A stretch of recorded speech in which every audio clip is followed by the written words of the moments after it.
Hello guys, and welcome to the October edition of the Lead Out, Cycling Weekly's race show. I'm Alex Ballinger, and alongside me today we have Vern Pitt, the news and features editor for Cycling Weekly magazine. Hey. We've got a really great episode for you this week. We're going to be looking back at the World Championships, Il Lombardia, and then looking ahead to the track calendar as well. Before we get started, let's take a look at the headlines from the last month. The Yorkshire 2019 World Championships dominated the headlines in the last month as Mads Pedersen and Annemiek van Vleuten were crowned new road world champions, while Chloe Dijkert and Rowan Dennis took the elite time trial titles. Bauke Mollema won the 2019 Il Lombardia, stealing victory from the pre-race favourites and claiming his first monument. Paris Tour went to Lotto Soudal's Yellow Lace, who took victory by 30 seconds over Nicky Terpstra. The first British e-racing champion has been stripped of his victory for manipulating his data before the race. Cameron Jeffers cheated Zwift to unlock the in-game Tron bike, which gave him an aero advantage, which he then used to win the British Cycling Championships. Bahrain Merida have terminated the contract of Rowan Dennis. The team made the announcement during the Yorkshire World Championships, days after Dennis won the time trial world title on a BMC bike. He has yet to announce a new team. Right then, let's take a look back at the World Championships in Yorkshire. Worlds on home roads, Vern, is really great, wasn't it? You and I were both up there to cover the racing, although we had to get the max out quite a few occasions, didn't we? Yeah, it was pretty grim weather-wise. I think you got the worst of it though, didn't you? You were there for the almost legendary under-23 time trial with the rivers of... It was madness, absolute madness. We were sat there watching it in the press room, it was up on the big screens, and just the puddles across the road. So it was a race of two halves, wasn't it, really, where you had the guys that went out early, didn't know what the conditions were going to be like. You know, floods across the road were being taken out by the weather, and then you had the fight for the win with Mikkel Bjerg taking third win on the bounce. Yeah, I mean, that's super impressive from that young man. I mean, don't know if that's been done previously, 3 on the bounce at the under-23 level. But I mean, that's one of the reasons he signed for UAE for next season. And yeah, we'll see if he can kind of repeat that kind of performance in the senior ranks. And so sticking with the under-23 racing as well, let's look at the under-23 road race. This was more madness for this one, wasn't it? Where it all played out sort of, you know, it was a tough race, really exciting race. Played out, you know, quite kind of as expected. Small group going to the line. We had a sprint finish with about 4 or 5 guys. And then it all sort of kicked off after the end, didn't it? With Nils Eekhoff being disqualified about 20 minutes after he crossed the line because he drafted behind his team car earlier in the race, quite a lot earlier in the race as well. I mean, should he have been banned for doing something that people do in race all the time? I mean, some people say no, but that rule exists for a reason. It's so that you can't get dropped and then just paced back on whenever you want, or else, you know, it wouldn't be a race at all, would it? And my opinion is that whilst that happens all the time, when you get paced back on by the car, you should know, because the rules are pretty clear about it, that you are rolling the dice. Now, yeah, okay, 9 times out of 10 you might get away with it, but there is times when you're not going to get away with it, and I believe the UCI said prior to the championships that they were going to cut down on that sort of stuff. So, you know, whilst I feel for the guy, the rules are what the rules are, and he should have known that he was taking a risk. Let's take a moment to talk about Tom Pidcock then as well, who had a very interesting race. He was by far one of the strongest riders, wasn't he? He had to chase on after suffering a puncture early in the race. Looked really strong then, made it into the front group. He was in the lead, wasn't he? And he said in his, speaking to him after the race, he said, for 50 metres from the line, I was under-23 world champion. And then he faded. And then so he finished 4th. And then got bumped up to the bronze medal spot, didn't he? Yeah, so you spent the day with his family watching? Yeah, I did. I spent the whole day with Giles and Sonia Pidcock, that's his parents, and his girlfriend, Beth, following the race around, just driving around the back lanes of Yorkshire, and then sort of stood on the finish line. And it was a fun experience. And you couldn't help but, when you watch a race like that with the rider's family and it's a big deal to them, you can't help but kind of get caught up to some degree in the emotion of it, because, you know, they're very emotional. It was a pretty tense situation, like constantly sort of ramping up. And I think coming into that final straight, as they round that final corner, any other week of the year you would have probably put your money on Tom Pidcock, but he had a crash at L'Avenir and hadn't been able to train for several weeks because of knee injury and stuff, so he clearly didn't have that last little bit of form that you need at the end of a race like that to do that kind of a sprint. So let's move on to the time trials then as well. So Fantastic week of time trial. I personally love a time trial. I love know a that time not trial. everyone does, and Spreadsheets on wheels, mate. I know, I get It's that. all right. Yeah. So looking at the women's time trial, now this was a fantastic race. This had to be one of the races of the week, didn't it? Really, one of the performances of the week, at least, by Chloe Dygart, who took the win. I mean, it's beyond impressive. You run out of adjectives or superlatives to use to describe that performance. I mean, I think, wasn't it the biggest margin in history? Yeah, and since the event has been introduced, yeah. I mean, that girl is pretty special talent. And I think what was interesting about it is obviously you don't see her, because she races primarily in the US, so we don't see her against the likes of Annemiek van Vleuten or Anna van der Breggen or any other number of Dutch riders. You just don't see that often. So to then have her turn up and do that is, I mean, it's terrifying. Right, so then looking at the other big time trial of the week, the men's elite time trial, much less to talk about in this really, because it kind of went as was expected, didn't it? Rowan Dennis taking the win by a considerable margin. Yeah, it went to the form book, didn't it? I mean, again, I suppose you could make an argument that Dennis was a bit unknown. He hadn't ridden since the Tour de France. You didn't know what you were going to get from him. But I mean, he's a class rider when he's in the right kind of headspace and when he's, got the equipment that he needs. Controversially, yeah. So, assuming he can keep riding like that, like there's not another person in that field that you look at that you think is definitely going to challenge him in the next couple of years. Yeah, he crossed the line. He pointed to his head, didn't he? And when asked about that after the race, he said it was about getting his head in the right place to win this bike race. And there was a lot that involved. That involved a lot of work with the psychologist, I think, a lot of work, training as well, because he said that he didn't know he could win it until, I think the date he said was something like the 13th of September, because he did a training session that was sort of perfectly suited to this effort. And he knew then that he thought then at least that he could win. But then also there was the change in kit as well. He refused to ride a Merida bike from his Bahrain Merida sponsor, rode a BMC, unbranded, but everyone knew it was a BMC bike, and then has now had his contract with the team terminated as well. So there's going to be still a lot of question marks around what he's going to do in the future, isn't there? The other rider that I think is worth kind of highlighting, certainly from a British perspective, was Alex Dowsett coming in 5th place. He's done a lot of work to get back to the kind of forefront of time trialling, and I think, he still feels that there's still further room to improve. But, that really cemented that he's kind of gotten himself right back in the mix there, and he can kind of kick on from there next year, I think. And then so onto the women's road race then as well. This was, it's got to be the performance of the week, hasn't it, really? Annemiek van Vleuten attacks near the top of a climb, 100 kilometres, 104 kilometres from the finish, and just rides away from everyone, and that was the day done, wasn't it? Yeah, I mean, that's one of the performances, not just of the week, but of the ages. I mean, I think we were all sat there watching that in the press room at Yorkshire.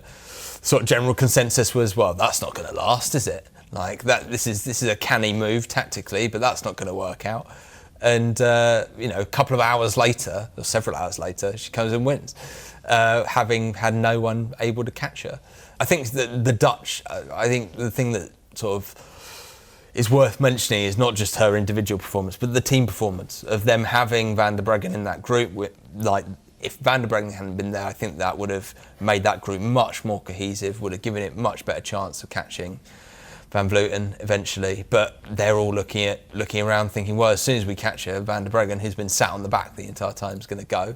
And then even back in the peloton, you had like Marianne Vos, who was, had it come to a sprint finish, probably would have been most people's pick to win that sprint finish. And she did win the bunch as well, didn't she? She did lead the rest of the riders in. So yeah, it's exactly how it would have gone. Exactly. So, I think the Dutch tactics played it perfectly to allow Van Vleuten to do that and for that to be successful. So whilst, all credit to her for the individual performance, I think it's worth mentioning the way that it played out from a team perspective was absolutely perfect. And then for the British fans as well, it was a slightly disappointing day. Lizzie Deignan looked to be one of the strongest riders in the race, was one of the strongest riders in the race, but it just didn't quite come together in the end, did it? I mean, she kind of fell victim to the fact that you're on home soil, in her home county, there's a group that are struggling to work together. Everyone's looking at her to do a big chunk of the work, which she did, and she had kind of no choice. It's like, what do you do? Do you not work and let us get caught by the bunch, or do you do some work? Because that was kind of the situation that she wanted to be in, with a small group that she could potentially attack from. But she kind of she kind of got worked over by that group, but I don't really see how she could have played it any differently, to be honest with you. And on to the men's race then. This was a bit of a thriller, wasn't it? Particularly because of the weather again. You know, we were getting the course. So the course was changed as well. It's worth mentioning. They took out two of the big climbs of the day. They took out Grinton Moor and Buttertubs, which it felt like it really changed the dynamic of the race, didn't it? I think to a certain extent it changed the dynamic of the race. I think because it was so long, it was always set to be a grinding process, which is kind of how it ended up being anyway. So did it change it that much? Maybe it would have been ground down a bit quicker, possibly, potentially. But I mean, that was a hard race. I mean, if I remember anything from this week, sort of when I'm old and more grey, sitting in an armchair, it's going to be the looks on the riders' faces as they either dropped out or came through the mix zone at the end of that race. I mean, it was a grim day to spend that amount of time out. Trying to interview the riders as well, when they'd just been out in 6.5 hours of pure rain. They were frozen. Some of them were hypothermic, weren't they? And you were trying to ask them how the race went, and understandably, a lot of them were not interested. I mean, massive respect to the guys that did stop and actually speak to people. Like, I know Tao talked to TV, and Ben Swift had obviously been British hopes have been pinned on, talked to TV and talked to the press as well. And, you know, fair play to him, because him and everyone else was frankly a mess at that point in time. So it was a lesson in how hard bike racing can be, for sure. Yeah, and so Mads Pedersen took the win, completely unexpected. Youngest winner since Oscar Freire in 1999. Beat Matteo Trentin, who just should have been the favourite really, and was the favourite as soon as it came down to that sort of that elite selection. He was the favourite. It just didn't happen, did it? Well, no, it's not dissimilar to what we were saying about Pidcock in the under-23. Like, they come around that final corner, you're looking at that going, Trentin's got this. Easy going to do it. He opened up the sprint, didn't he? And then basically the guy came kind of level with him, and he sort of sat back down. He was kind of cooked. It was strangely, he went from about 200 metres out, which in a three-rider sprint you would say is tactically not. Maybe he was a bit too confident. Maybe he thought, this is mine, and he went from a long way out. Never really got going, and Pedersen was just completely invested, and took him in the final 50 metres. Okay, so let's move on to the last big race of the year, isn't it? Il Lombardia, Race of the Fallen Leaves, which is one of my favourite race sort of like nicknames. Always love this race. Always like that week building up to Il Lombardia as well. I think it really sort of works together nicely. You get to build up an idea of who are the strong riders this late in the season, because it's so different to the rest of the year, isn't it? Yeah, and that's an argument that I saw people making on social media a lot the other week, that, you know, why can't the whole season be like this, with this kind of... I think that was me making that argument. Is that you making that argument? Well, social media. It's very, very good. I kind of agree with you. Like, it's... you know, it is a kind of microcosm of having that kind of narrative over the space of a week or so. With those three riders, the kind of three big favourites all having won a race in the run-up. So, you know, you had a proper kind of sense of the form book. And then what happens? They all look at each other, and Bauke Mollema, who no one's really paid any attention to for the entire week, just clips off the front and goes and wins the thing, which is a very Bauke Mollema thing to do. I think it's definitely worth sort of focusing on Bauke Mollema for a little bit, because, you know, with the rest of these guys, proven race winners, as Mollema is, but very quietly. He's very much, he is an underdog, isn't he, really? He's a dark horse that, I mean, if you look back at some of his results, so he's 32, he's got 13 wins. This was his first monument, which is worth pointing out as well, because that can be a turning point, can't it? The first monument is a big win. So his wins, though, also include stage 17 of the Vuelta in 2013. He won the 2016 Classica San Sebastian, stage 15 of the Tour in 2017, and he's got 5 top 10 finishes in Grand Tours, including 5th in the Giro this year, 6th in the Tour in 2013. Is there anything he can't do, but just very sort of quietly on a low level? He's kind of made a career out of being underrated, Mollema. But I think what makes him good in those kind of situations where he's not the favourite is he doesn't think he's the favourite. He knows where his sort of position is, I think, in the kind of standing. So, and he seems to know how to use that to his advantage. Not all the time. He's not a prolific winner, but, you know, he can come through and get those good results. Almost always solo. And there were a few of the favourites that really didn't do anything today. Pretty much Roglic won 2 one-day races in the build-up, was out-and-out favourite, bookies' favourite, but now looked like he was coming back to his best as well. But like you said, it wasn't there, was it? Those guys just ended up watching each other because the stakes were so high. Everyone wants to win a monument, don't they? And this is the monument for the pure climbers. I mean, yes, Nibali won San Remo, but and climbers can win that race, but it's a bit more hit and miss, whereas this is the pure climbers monument. So yeah, it's understandable that they would kind of look at each other, but, you know, that you don't win one-day races by looking at one another. You win them by putting everyone to the sword, and that's what Mollema did.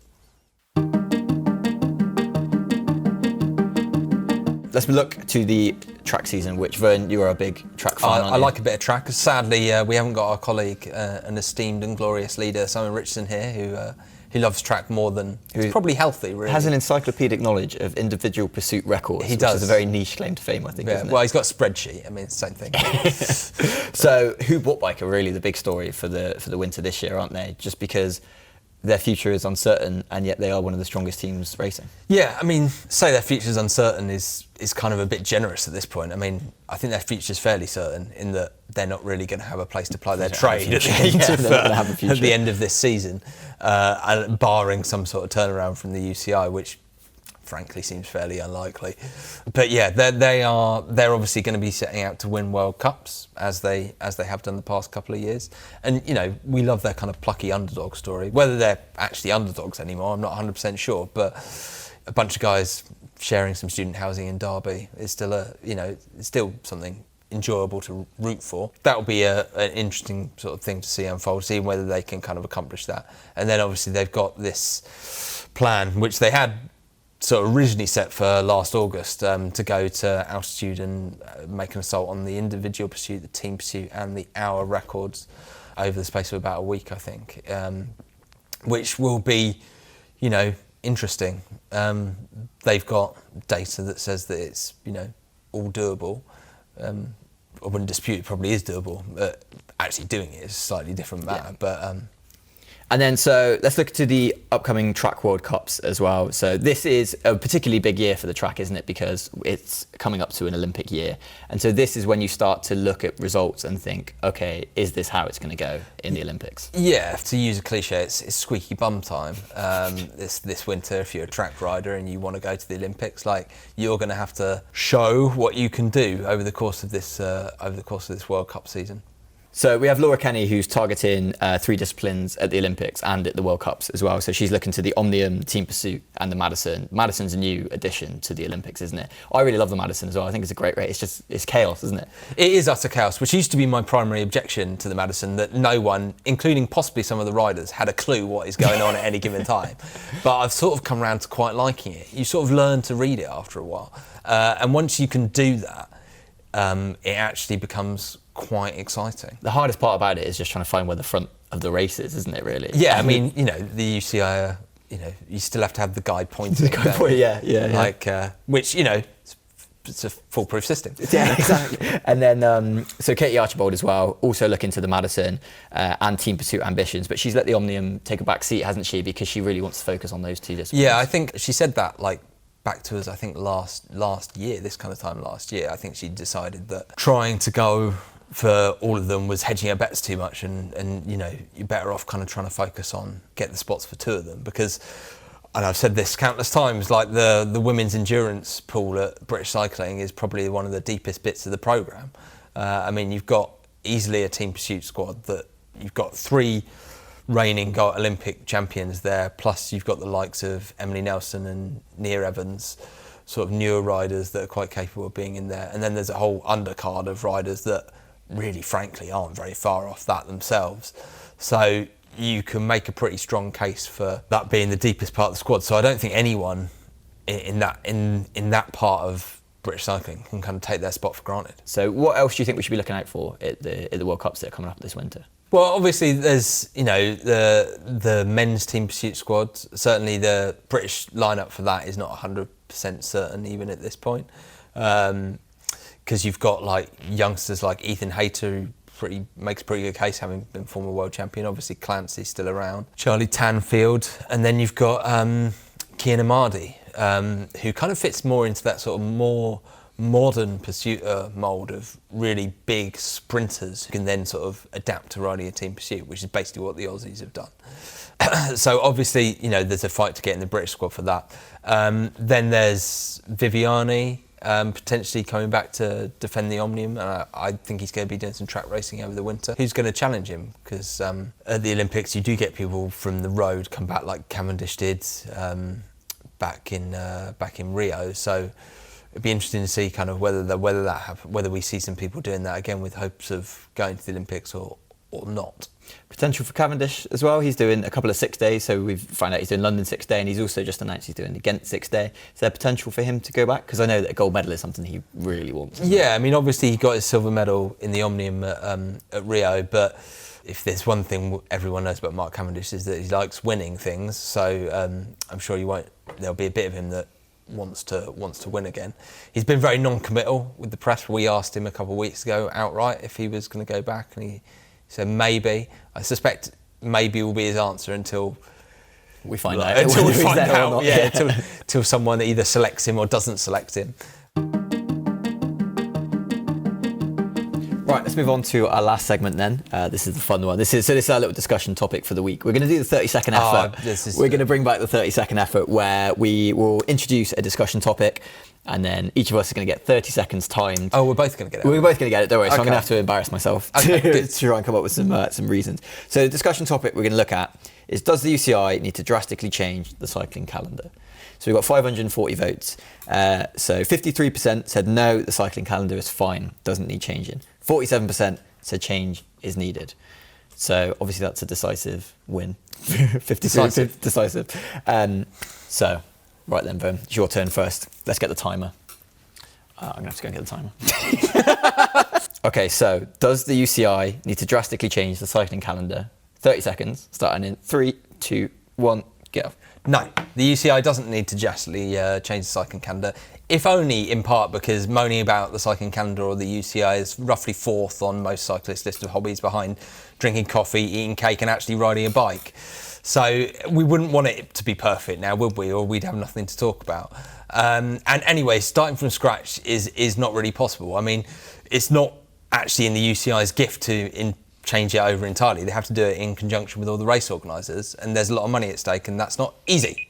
Oh, perfect. We'll let you have that last easy in there. Thanks. Right. I don't know if I'm going to be able to counter you on that now, because that was a bit too concise. I kind of, when your answer's no, it's fairly easy. Like, should they do this? Nope. Right then. Okay, so 30 seconds starting from now. So I think the UCI do need to drastically reshape the calendar, and I think because there isn't enough cohesion in the full week where there is a culmination in a big event. I think that the Il Lombardia week is fantastic. You have a load of smaller building up races which then end in a big climax, which is the big last race of the year, and that makes a lot of sense. You get the same protagonists, you get a narrative, you see the same riders week in, week out. That doesn't happen with the rest of the calendar, where things don't build to a crescendo. There's sort of ebbs and troughs, and I think that you need something to really climax for it to be as exciting as it can be. Well, you convinced me, frankly. I changed all my answers. Fantastic. So as I said, we put the poll to the public. We got a few responses on Twitter as well. So Ariel du Peloton said on Twitter, it doesn't need drastic changing, just a bit of tweaking. Early season and late season calendar is all over the place. And Stephen J. Schilling said, all of the lower tier and often more interesting races have too much overlap on the calendar, which I think the overlap is a fair point, actually. Yeah, I think the overlap is a fair point. I think you can definitely make the case that there's too much racing, or that the racing is not clearly stratified enough. But then you've got to have that kind of overlap of smaller teams stepping up to bigger races and bigger teams stepping down to smaller races in order to kind of feed riders through the system. So, it's one of those things that you think, I'll move that thing and everything will be right, and then there's knock-on effects. It's not easy. Right then, that brings this month's episode of The Lead Out to an end. Thanks so much for watching, guys. We're going to be back next month with an end-of-year episode. And of course, as always, Cycling Weekly magazine is available in shops on Thursday. It is. This week's is our travel special, with where you can read about my trip to Great Britain's secret training base in Portugal, or Simon Warren, Mr. 100 Climbs himself, riding up a very, very, very big mountain in the Canaries twice. So you don't have to. Well, you should do. It looks good. The photography is amazing.